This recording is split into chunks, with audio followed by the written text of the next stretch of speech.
Les amis, j'espère que vous allez bien. Bienvenue sur ma chaîne, toute nouvelle vidéo. Et pour cette nouvelle vidéo, je vais vous résumer Brume de Stephen King.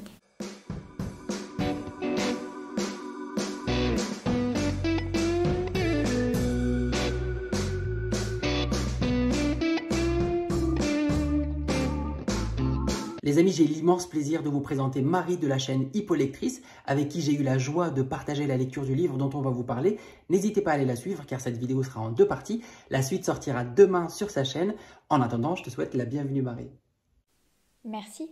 Alors les amis, avant de commencer, avis aux puristes, on n'est pas des experts de Stephen King. Avec Marie, à la base, on parle de genres littéraires plutôt différents. Mais on s'est dit que pour cette collaboration, ce petit projet, il était intéressant de s'ouvrir un petit peu. Et on a naturellement pensé à Stephen King, dont on apprécie plus ou moins de près ou de loin ses œuvres et les adaptations qui en sont issues. On a donc choisi Brume et on va vous en donner notre ressenti personnel.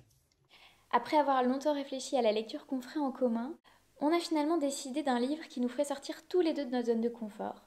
Parce que Mounir a plutôt l'habitude de lire des classiques et moi j'ai plutôt l'habitude de lire tout sauf des trucs qui font flipper. C'est là effectivement que Stephen King s'est imposé. Alors la vidéo sera en deux parties, aujourd'hui et demain. Aujourd'hui, on va vous plonger dans le résumé d'histoire sans trop vous en dévoiler évidemment. Et demain, on vous donnera notre avis personnel et tranché sur Brume avec Marie. D'ailleurs, Marie, juste pour la petite histoire, je crois que je l'avais déjà raconté, mais moi, ma première expérience entre guillemets avec l'univers de Stephen King, c'était à 12 ans, c'était au collège.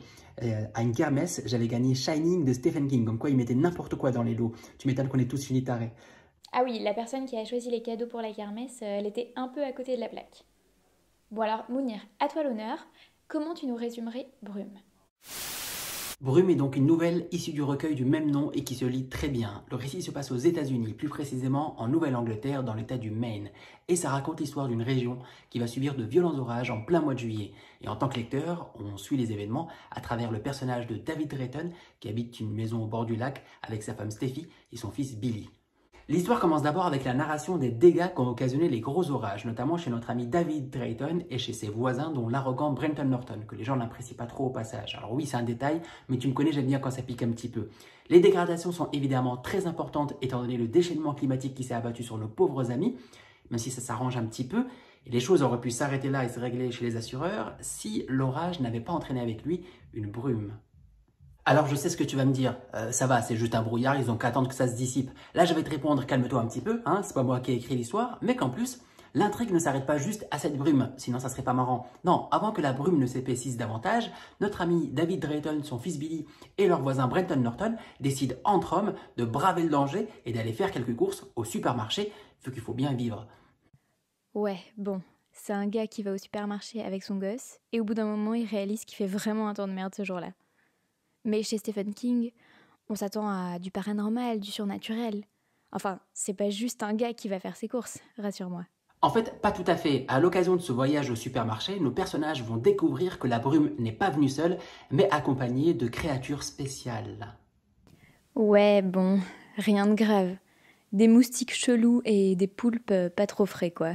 Si on veut, mais attention, l'intérêt de cette histoire réside aussi dans le fait que cet événement et tout ce qu'il y a autour va révéler des personnalités assez sombres chez les gens dont il sera question, ce qui va même créer des groupes avec des pensées et des manières d'affronter le danger complètement différentes.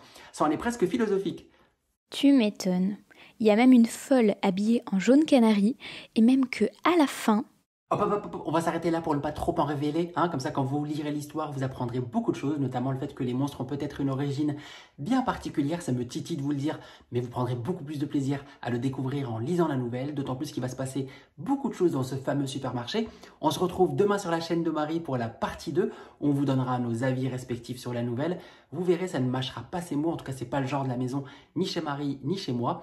En attendant, si vous avez aimé cette vidéo, n'hésitez pas à laisser un petit pouce bleu, c'est toujours sympathique, à partager et à me dire, à nous dire cette fois en commentaire ce que vous en avez pensé. À la prochaine, ciao.